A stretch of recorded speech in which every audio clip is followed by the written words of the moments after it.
يا كل الأصحاب عندي شي بقدمه، يعني نصايح مفيدة يا الرجال الكرام، جمعتها من سجل الدهر والملزمة ومن تلقي مواقف في السنين القدام. الأوله حط قولك عند ذي يفهمه، والغي الكلام عند ذي ما استمعش الكلام. الثانية كون وافي واحذر الدعممه، وساند الكف وقت الجد والازدحام. الثالثة صون سر الغير وتكتمه، ولا تفشي بسر الغير ما هو تمام. الرابعة لا تخلي النفس لك حاكمه، النفس ما هي جنيعة تجبرك للحرام. والخامسة من جرحنا واعتذر نرحمه، ونكرر الجرح فينا بايشوف الندام.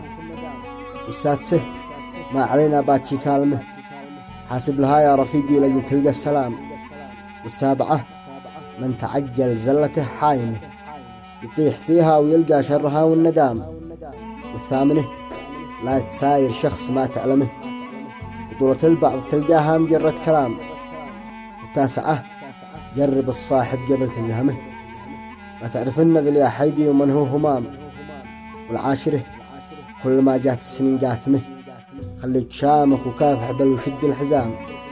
يطيح ويطيح من رخابها محزمه، معادها سهلة الجناح والاستقام.